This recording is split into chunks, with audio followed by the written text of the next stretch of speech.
Hi everyone. इस video में हम यूपीपीसीएस 2024 की बात करेंगे। अगस्त का महीना चल रहा है एंड मोस्ट प्रोबेबली आपका जो प्री है वो जून में हो सकता है, क्योंकि यूपीएससी का प्री 26 मई को है और उसी के बाद या फिर उसी के पहले ही एग्ज़ाम होता है। इस बार जैसे पहले प्री हो गया था तो मे भी अगले साल भी यूपीपीसीएस जो है वो यूपीएससी के पहले हो जाए। सो आप एक्सपेक्टेड मंथ मान सकते हो, या तो मई में आपका एग्ज़ाम होगा या तो जून में होगा। मतलब टोटल आपके पास 9 से 10 महीना बाकी है। एंड ट्रस्ट मी, अगर आप अभी तैयारी स्टार्ट कर रहे हो, इसके पहले आपने यूपीपीसीएस का कुछ भी नहीं पढ़ा है, तो थोड़ा लेट हो और उस चीज़ को कंपनसेट करने के लिए आपको थोड़ा एक्स्ट्रा एफर्ट देने होंगे। नाउ इस वीडियो में हम बात करेंगे कि आपका क्या रिसोर्स होना चाहिए, प्लस मैं आपको एक टेंटेटिव टाइम टेबल दूंगा जिस हिसाब से चीज़ें आपकी कंप्लीट हो जानी चाहिए। और ये एक ना टेंटेटिव शेड्यूल है, हार्ड एंड फास्ट रूल नहीं है कि आप इसी को फॉलो करो, बट मेक श्योर करना कि आपके पास एक टाइम टेबल हो। जब भी आप टाइम टेबल प्रिपेयर करके एग्ज़ाम देते हो, इवन आप किसी टाइम बाउंड मैनर में चीज़ों को प्रिपेयर करते हो, तब आपकी प्रिपरेशन डिरेल्ड नहीं होती है। आपको पता होता है, आप ट्रैक कर पाते हो कि कितना मेरा बचा है और मुझे कितना और करना है। ना अगर आप सिर्फ पढ़ रहे हो, सिर्फ तैयारी कर रहे हो, तो कम से कम आपको डेली 6 से 7 घंटा देना होगा। एंड इतना आप दे सकते हो, 24 घंटा आपके पास है, उसमें से 7 घंटे पढ़ाई को निकालना, जो कि सिर्फ वही काम आपको करना है, तो इतना निकालना ही पड़ेगा, क्योंकि आप नहीं निकाल रहे हो तो बाकी लोग निकाल रहे हैं। सो compete करने के लिए, और ख़ासकर यूपीपीसीएस में अब कंपटीशन बढ़ ही जाएगा। यूपीएससी का पेपर बहुत टफ आया था प्री का, नेचर चेंज हो रहा है, प्लस यूपीपीसीएस थोड़ा बदल दिया गया है, सिलेबस को थोड़ा ट्विक कर दिया गया है, ऑप्शनल का पेपर हटा के यूपी स्पेशल ला दिया गया है। चेंजेस देखो आए हैं, बट फिर भी जो लोग यूपीएससी देते हैं वो लोग यूपीपीसीएस देंगे। कुछ भी नहीं होगा तो एटलीस्ट बहुत लोग ऐसे होंगे जो कम से कम प्री क्लियर कर लेंगे। सो आपको थोड़ा फोकस होके यूपीपीसीएस को अगर आप टारगेट कर रहे हो तो उसमें थोड़ा डीप डाइव करके चीज़ें आपको पढ़नी होंगी। नाउ आपको रिसोर्सेज मिनिमम रखने हैं, दुनिया भर की रिसोर्सेज आपको नहीं पढ़ना है, और मैंने इस प्लान में भी आपको बताया है, सिंगल रिसोर्सेज बताए हैं। एंड मेक श्योर करना कि आप उसी पे स्टिक रहना जो आप पढ़ रहे हो। प्रिपरेशन स्टार्ट करने से पहले कुछ इंपॉर्टेंट चीज़ें जो आपको ध्यान रखनी है। यूपीपीसीएस का सिलेबस आप प्रिंट आउट निकाल लेना। बहुत इंपॉर्टेंट है कि पूरी प्रिपरेशन के दौरान आपके पास वो सिलेबस होना चाहिए।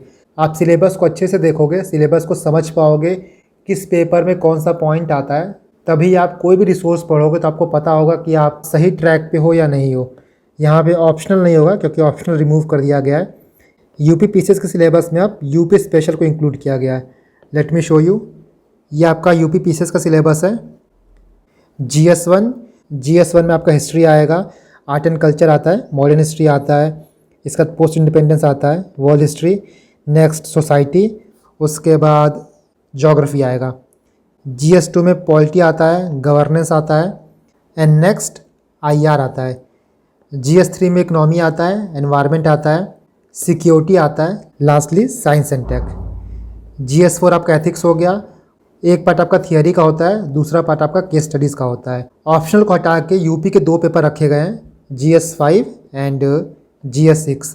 सो इस PDF को, इस सिलेबस को मैं अपने टेलीग्राम पर अपलोड कर दूंगा, आप इसको डाउनलोड करके प्रिंट आउट निकाल लेना। सिलेबस के साथ साथ जो सबसे इंपॉर्टेंट चीज़ है वो है previous year question. Previous year question mains का भी और प्री का भी। प्री के लिए आप कोई भी बुकलेट ले सकते हो। फॉर मेंस मैं GS1, GS2, GS3 and GS4 चारों के PYQ अपलोड कर दूंगा। यू कैन सी हियर, ये GS1 का है, ये 2018 से लेके 2022 तक का है। सो इस PDF को, ये GS1 हो गया एंड दिस इज़ GS2। इनको आप मेरे टेलीग्राम से डाउनलोड कर लेना। मैं वहाँ पे GS1, GS2, GS3, GS4, general Hindi and ऐसे सभी मेंस के पेपर अपलोड कर दूंगा। सो ये 2 चीज़ आपके पास होना चाहिए, एक हो गया सिलेबस, दूसरा हो गया PYQ।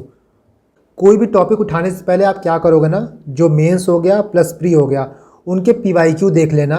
इससे आपको एक आइडिया हो जाएगा कि आपको कितना लेंथ एंड ब्रेथ कवर करना है।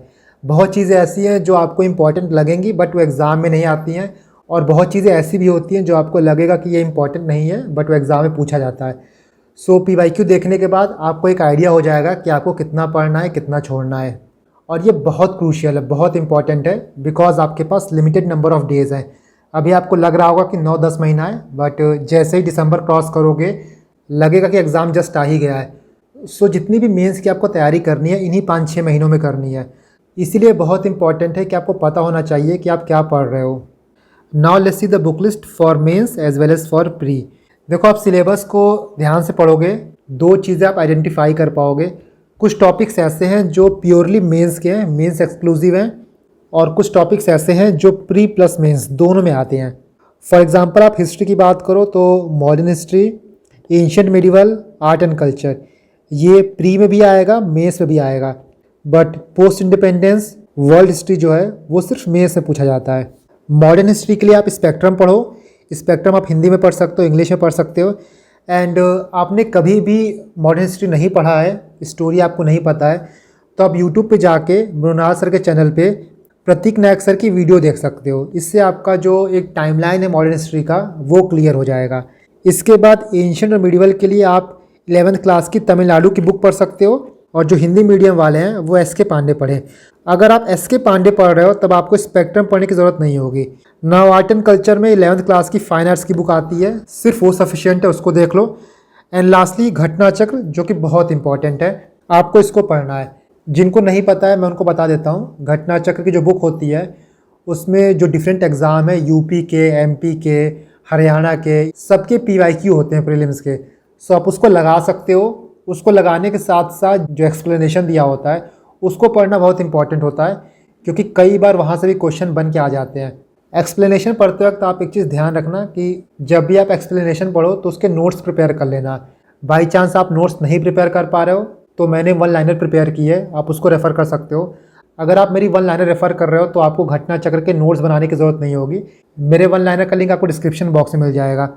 इसके बाद पोस्ट इंडिपेंडेंस के लिए आप एबीपी न्यूज़ में प्रधानमंत्री सीरीज़ आता है, वो आप देख सकते हो। आप रेस्ट कर रहे हो, खा पी रहे हो तो उसका 1-2 एपिसोड देख सकते हो। दिमाग पे ज़्यादा स्ट्रेस भी नहीं पड़ेगा और आपको जो स्टोरी है वो क्लियर हो जाएगा।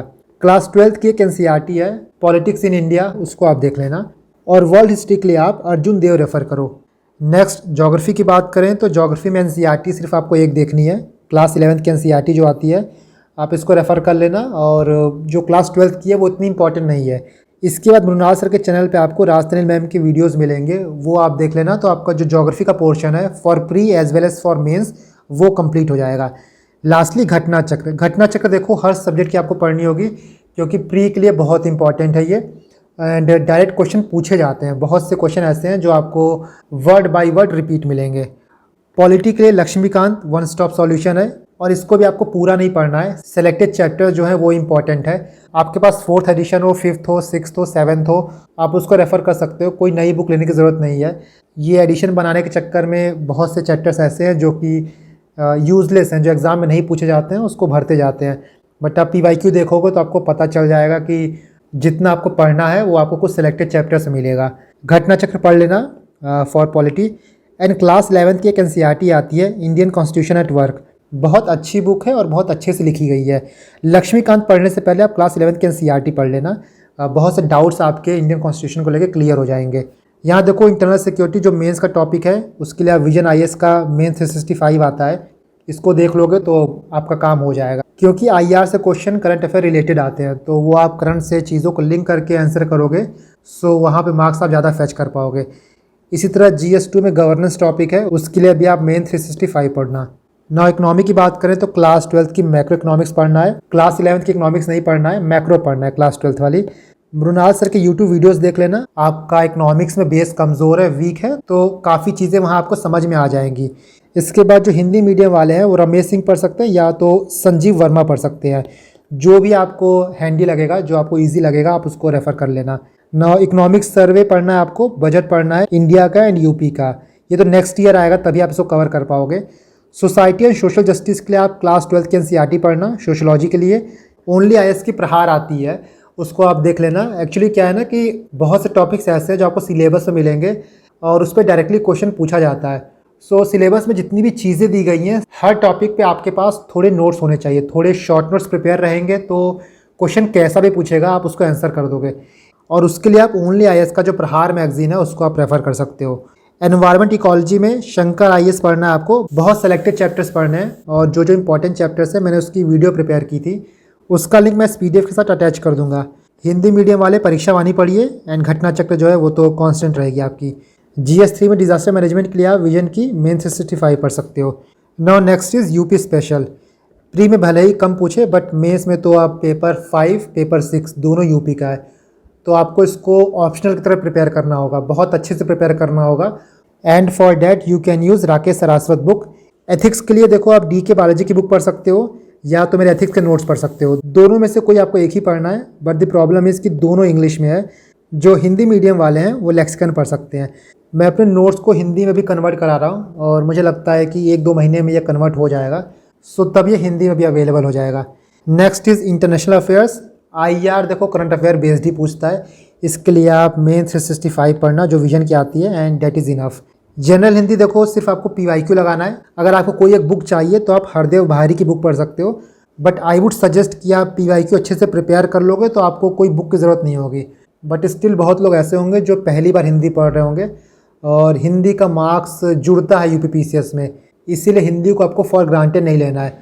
सो अगर आपको लगे कि आपको बुक की नीड है तो आप हरदेव भारी की बुक यूज़ कर सकते हो। IR जो प्री में आता है और जो मेंस में आता है दोनों में बहुत डिफरेंस होता है।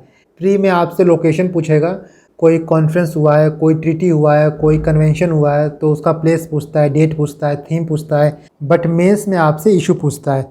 नाउ साइंस एंड टेक के लिए the one and only resources घटना चक्र, ये प्री के लिए है and for mains you can use mains 365। देखो मेंस के लिए मैक्सिमम जो भी करंट अफेयर बेस्ड टॉपिक्स हैं उनके लिए आप विजन की मेंस 365 पढ़ सकते हो। वो प्री के बाद आता है और काफ़ी होलिस्टिक वे में कवर कर लेता है। Now this is all about the books. कुछ NCERT आपको कवर करना है, मैंने यहाँ मेंशन किया है बट यहाँ अलग से भी मेंशन कर दिया है सो दैट आप डाउनलोड करो या फिर ख़रीदो तो आपके पास लिस्ट यहाँ पे सामने रहेगी। क्लास 11th की तमिलनाडु की बुक, ये NCERT नहीं है, तमिलनाडु पब्लिकेशन की बुक है। आर्ट एंड कल्चर की क्लास 11th की फाइन आर्ट्स, पोस्ट इंडिपेंडेंस के लिए क्लास 12th की NCERT, वर्ल्ड हिस्ट्री के लिए क्लास 12th की ओल्ड NCERT अर्जुन देव, क्लास 11th की पॉलिटी के लिए Indian constitution at work, sociology के लिए सोसाइटी के लिए क्लास 12th की Indian society, geography class 11th की एंड इकोनॉमिक्स क्लास 12th की। इतनी NCERT आपको पढ़नी है। नाउ जो भी इंपॉर्टेंट वेबसाइट्स हैं मैंने यहाँ पे मेंशन कर दिया है, आप इसको देख लेना। शंकर IAS के जो भी इंपॉर्टेंट चैप्टर्स हैं, एथिक्स कैसे प्रिपेयर करें, आंसर राइटिंग कैसे करना है, राजतनील मैम के जो वीडियोज़ हैं उनके लेक्चर्स, मृणाल सर के, विजन IAS का मटेरियल कहाँ मिलेगा, प्रतीक नायक सर के वीडियोज़, टॉपर्स की आंसर कॉपी आपको कहाँ मिलेगी विजन के वेबसाइट पे।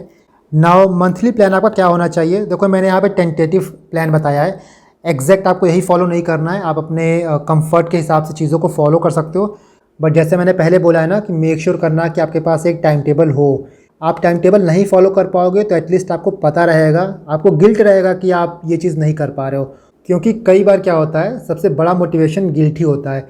जब आपके सामने टाइम टेबल रहेगा, आपके सामने शेड्यूल रहेगा, आप उसके हिसाब से नहीं चल पाओगे तो एटलीस्ट आपके दिमाग में बार बार ये चीज़ें हिट करती रहेंगी कि मुझे ये कंप्लीट करना है, मेरा गोल ये है, बट मैं अपने गोल से कितना पीछे चल रहा हूँ।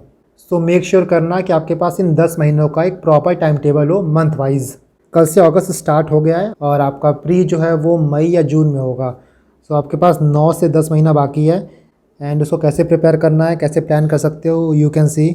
सबसे पहले जितनी भी NCERTs मैंने आपको बताई हैं, जो भी बेसिक NCERT है आपको ख़त्म करना है और 2 हफ्ते में मुझे लगता है कि NCERT ख़त्म हो जाएगी। तो 1 से लेकर 14 अगस्त तक आप NCERT ख़त्म करो। देखो NCERT के नोट्स प्रिपेयर नहीं करने हैं कि अलग से आप उसके नोट्स बना रहे हो, आप NCERT में अंडरलाइन कर सकते हो या फिर उसके मार्जिन पे आप चीज़ों को लिख सकते हो। क्योंकि NCERT के बाद जब भी आप एडवांस बुक पढ़ोगे तो बहुत चीज़ें वहाँ कवर हो जाती हैं। तो NCERT का एज सच कोई नोट्स बनाने की ज़रूरत नहीं है, बट फिर भी आप बनाना चाहते हो तो 1-2 A4 शीट में आप चीज़ों को नोट डाउन कर सकते हो ताकि आप उसको भूलो ना। 14 अगस्त से लेकर 30 सितंबर तक आपको मॉडर्न हिस्ट्री पढ़ना है, पॉलिटी पढ़ना है, गवर्नेंस पढ़ना है, ये मेंस का टॉपिक है। यूपी स्पेशल देखो आपको हर दिन पढ़ना है या फिर कहो तो हर महीने पढ़ना है।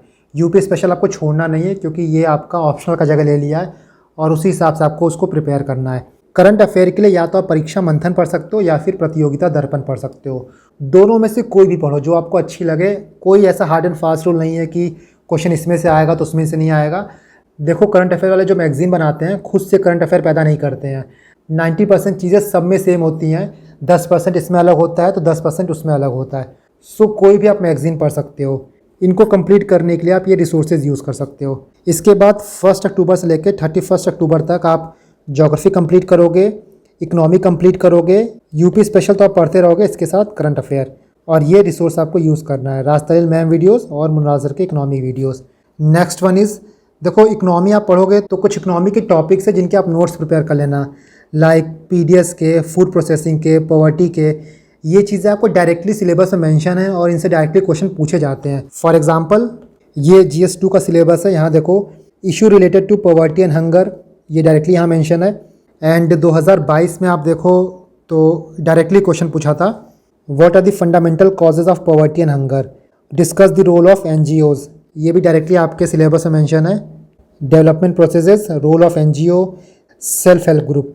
तो इसीलिए मैं बोल रहा हूँ जो भी टॉपिक, जो भी कीवर्ड आपके सिलेबस में मेंशन है उनका आप नोट्स प्रिपेयर कर लेना, डायरेक्टली क्वेश्चन आपको एग्जाम में मिल जाएगा ना। अक्टूबर के बाद हम नवंबर में एंटर करते हैं, तो 1 से लेकर 15 नवंबर तक आप जो भी बैकलॉग्स हैं उनको क्लियर करना। टाइम टेबल प्रिपेयर करना तो आसान होता है बट उसको फॉलो नहीं कर पाते हैं, बहुत चीज़ें ऐसी होंगी जो आपको छूटती जाएंगी। सो आप उसको क्लियर कर सकते हो अपने बैकलॉग्स को। रिवीजन को प्रायोरिटी देना एंड इसके साथ साथ आप प्री की एक फुल लेंथ टेस्ट लगाना, बहुत चीज़ें आप पहले से पढ़ चुके रहोगे। और 4 मेंस के क्वेश्चन लिखना on polity, geography, economy and history. मैं अपने टेलीग्राम चैनल पे 4 क्वेश्चन पोस्ट कर दूंगा along with their model answer. So आप उन क्वेश्चन को देखना, उनको अटेम्प्ट करना, उसके बाद आप मॉडल आंसर से मैच कर सकते हो कि आप कितने पास हो आंसर के। नाउ 16 to 30 नवंबर अपने नोट्स प्रिपेयर करना फॉर मेंस, सोसाइटी के लिए, disaster management, internal security, post independence, UP special आपको पढ़ना ही है, साथ में करंट अफेयर्स। 1 दिसंबर से लेकर 30 दिसंबर तक आपको एथिक्स कंप्लीट करना है। आंसर राइटिंग जो भी आपने मेंस में पढ़ा है अब उसको लिखने का टाइम आ गया है, तो आंसर राइटिंग बहुत इंपॉर्टेंट है, वो आपको करना है दिसंबर में। वर्ल्ड हिस्ट्री आपको प्रिपेयर करना है, साथ ही environment and UP special complete करना है। एक ऐसे आप लिखना पर वीक और एक टेस्ट सीरीज सॉल्व करना। तो 4 वीक हैं तो 4 GS के टेस्ट आपके हो जाएंगे। जैन में सिर्फ आप आंसर राइटिंग करोगे, मेंस की answer writing GS 1 2 3 4 plus UP special. Second one is essay. Now जब आप फेब में एंटर करोगे तो फेब से लेके जब तक आपका प्री हो रहा है, चाहे मई में हो रहा है या फिर जून में हो रहा है, सिर्फ आप प्रीलिम्स की पढ़ाई करोगे, वहाँ मेंस को पूरा छोड़ दोगे। अपना गियर जो है वो प्री में शिफ्ट कर लेना। बहुत लोग फेब में भी मेंस पढ़ते रहते हैं, बट आई एडवाइस कि जैसे ही आप फेब में एंटर करोगे आप मेंस का जितना पढ़े उसको छोड़ो, प्री का पढ़ना स्टार्ट कर देना। आपको प्री के बाद भी टाइम मिलेगा मेंस का कंप्लीट करने के लिए, बट प्री से आपको कॉम्प्रोमाइज़ नहीं करना है। मैक्सिमम चंक जो है वो प्री में ही फिल्टर हो जाते हैं।